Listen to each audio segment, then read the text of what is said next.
अपने अस्पतालों में ऑक्सीजन की आपूर्ति और उसके बाद बाकी राज्यों में भी आपूर्ति दरअसल ओडिशा ने टर्न अराउंड टाइम कम कर दिया।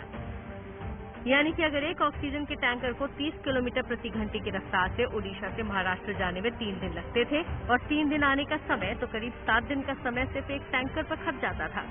लेकिन उसे बदलकर टैंकर को ट्रेन पर भेजकर जाने के 3 दिन के समय को 1.5 दिन कर दिया और लौट कर आना यानी कि खाली टैंकर लाते समय उसे एयरक्राफ्ट में लाया गया।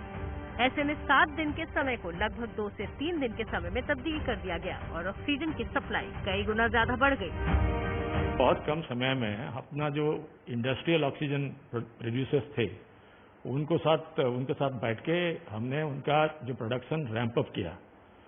जब ये क्राइसिस शुरू हुआ तब इनका 250-300 का इंडस्ट्रियल ऑक्सीजन प्रोडक्शन था जो कि स्टील प्लांट में और एल्यूमिनियम प्लांट में यूज होता था। इसको हमने वो मेडिकल ग्रेड में तब्दीली किया उनके साथ काम करके। अब वो 500 टन में पहुंच गया है, काफी 500-550 टन में पहुंच गया है।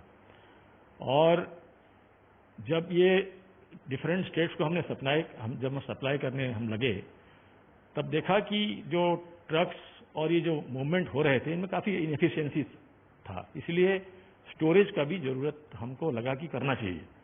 तो हमारे जो 5 सेंटर है जहां पे एलएमओ बनने लगे तो वहां पे हमको काफी लागत में इनको स्टोरेज बनाना, टैंकेज बनाना पड़ा। ये बहुत ही इंपॉर्टेंट काम हमने किया। उसके बाद हमने देखा कि जो 11-15 जो स्टेट में जाने लगा था व्हीकल्स, इनका टर्न अराउंड टाइम 7 से 10 दिन था। यहां से केरला, यहां से तमिलनाडु, यहां से कर्नाटका जो 4, 5, 7, 8 दिन लगता था, हमको लगा ये बड़ा इनएफिशिएंट वे ऑफ हैंडलिंग है। जब ह्यूमन क्राइसिस इतना बड़ा हो रहा है तो हमने इनको सुझाव दिया कि आप जब एम्प्टीज आ रहे हैं इनको आप प्लेन में लाइए। तो ये होने लगा। सेकेंडली हम देखे कि ये जो फील्ड टैंकर्स हैं, जो क्रायोजेनिक टैंकर्स है, इसका जो मैक्सिमम सेफ स्पीड 30 किलोमीटर है। तो हमको लगा कि ये जो ट्रेन में जाने लगेंगे तो इनका स्पीड बढ़ जाएगा और टर्न अराउंड टाइम बहुत फास्ट हो जाएगा। तो ये दोनों चीज हमने किया और हमारे जो डिस्ट्रिक्ट एडमिनिस्ट्रेशन है इनका टीम 24/7 ये जो इंडस्ट्रियल ऑक्सीजन प्लांट में बिठा के रखा। अब आपको बताते हैं कि आखिरकार ओडिशा ने इसे ट्रैक कैसे किया।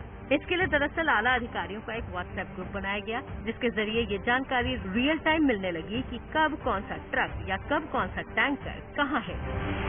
यहाँ पे ऑक्सीजन का प्रोडक्शन भी अच्छा था, लेकिन जो लॉजिस्टिक्स होता है ऑक्सीजन सप्लाई का, जैसे कि एलएमओ टैंकर से रिफिलर के पास ले जाना, फिर रिफिलर से ऑक्सीजन सिलेंडर्स फिल करके वो एंड यूजर तक यानी हॉस्पिटल्स लेके जाना, एक बहुत बड़ी चैलेंजिंग बात थी यहाँ पे। और ये इंफ्रास्ट्रक्चर जो कि जिस तरीके से ये पेंडेमिक बढ़ा है, हमारे लिए एक चैलेंज ही था। लेकिन गवर्नमेंट ने बहुत सारी चीजें बहुत अच्छी तरह से प्लान करके हमने हर एक जो वीक पॉइंट्स है हमारे उस पर वर्क करके we met that out and we work that out very efficiently. और जिसके चलते हमारे यहाँ पे भी ऑक्सीजन सिलेंडर्स भी पर्याप्त मात्रा में है। रिफिलर्स की भी संख्या बढ़ाई गई, 22 से उसकी 23 कराई गई। इस ऑक्सीजन की क्राइसिस से गुजर रहा था तो स्टील उद्योग ने बीड़ा उठाया और ऐसे कई प्लांट्स ने अपने इंडस्ट्रियल ऑक्सीजन को मेडिकल ऑक्सीजन के तौर पर न जाने कितने लोगों को सप्लाई कर दिया।